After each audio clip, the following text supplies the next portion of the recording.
খুব দৃশ্য শীতের পরন্ত বেলায় এই রকম নৌকা আর গঙ্গার পাড়। আমি চলে এসেছি আজকে গঙ্গার পাড়ে ননদের সাথে ঘুরতে। তো নৌকা ছেড়েই যাচ্ছিল, তাড়াতাড়ি করে আমরা দুজন উঠে পড়লাম, এসে গঙ্গার মুক্ত হাওয়া নেবার জন্য আর নিজের আনন্দটা উপভোগ করবার জন্য, সঙ্গে তোমাদের ভিডিও দেবার জন্য শেয়ার করছি তোমাদের সাথে এই আনন্দটা। আমার ননদ সে রিলস করতে ব্যস্ত আছে আর কি করব, যাই হোক আমি ভিডিও করছিলাম। দেখো আমার খুব ভালো লাগছে নৌকো করে ঘুরতে, ভীষণ ভালো লাগছে। এটা হলো মুকুন্দপুর ঘাট, যেটা রানাঘাট স্টেশন থেকেও টোটো করে আসা যায়, আবার পায়রাডাঙ্গা স্টেশন থেকেও টোটো করে আসা যায়, চাকদা স্টেশন থেকেও টোটো করে আসা যায়। যাই হোক আমরা চলে এসেছি দুইজনা ঘুরতে।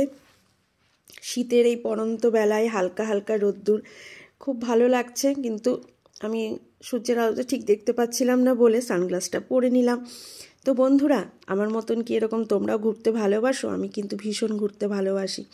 যাই হোক আমি এখানে দাঁড়িয়েছিলাম, আমার ননদ সেই ভিডিওটা ক্যাপচার করেছিল।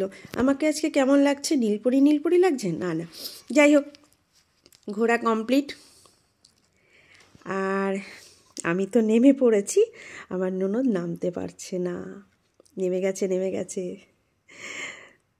এখানে বসে আছে, ও টি লেভার, ওকে চা ওয়েট আসছে, চায়ে চুমুক।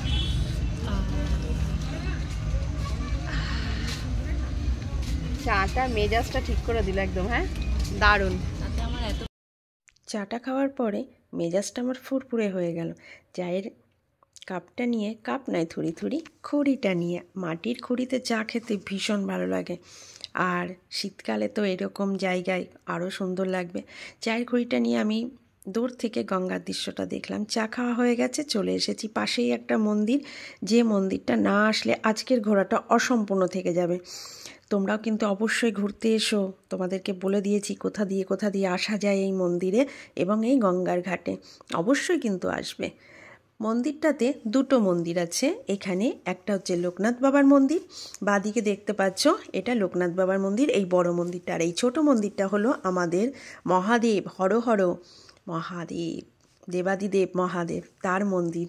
দেখো মহাদেব বসে আছে,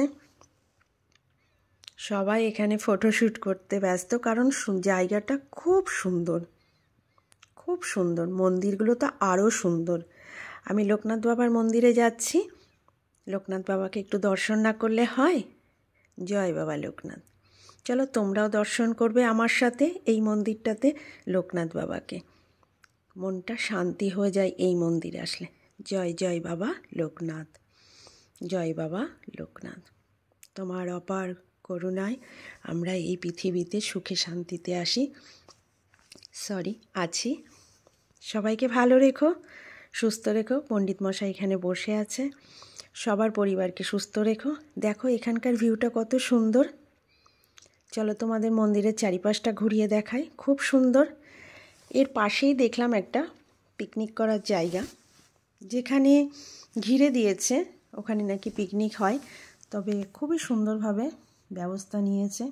গঙ্গার ঘাটে এইভাবে পিকনিক করা ভীষণ ভালো। এই দেখো এইখানে পিকনিক হচ্ছে, ওপর থেকে দেখা যাচ্ছে, সুন্দর না বলো জায়গাটা?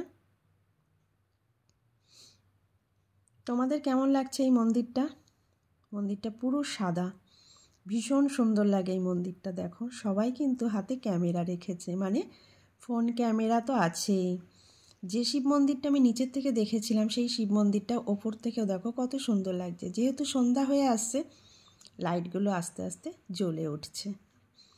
সবাই এখানে এসে ঘন্টা বাজায়, আমিও একটু বাজাবো। তো তোমাদেরকে মন্দিরটা ভিডিও দেখালাম, এই যে ঘন্টা, বোনটা বাজিয়ে নিই, তারপরে আমি বাজাবো। এই যে আমি 3 বার বাজিয়ে নিলাম। এই দেখো মিস করো না, দেখো ওপারটা কত সুন্দর লাগছে, আকাশটা কত সুন্দর। মন্দিরটা ঘোরা হয়ে গেছে, এবার বাড়ি যাচ্ছি। তোমরা কিন্তু মিস করো না, অবশ্যই কিন্তু এখানে ঘুরতে এসো। জয় বাবা লোকনাথ, হর হর মহাদেব। আবার তোমাদের সঙ্গে দেখা হচ্ছে নতুন একটা ব্লগ নিয়ে। টাটা, ভালো থেকো।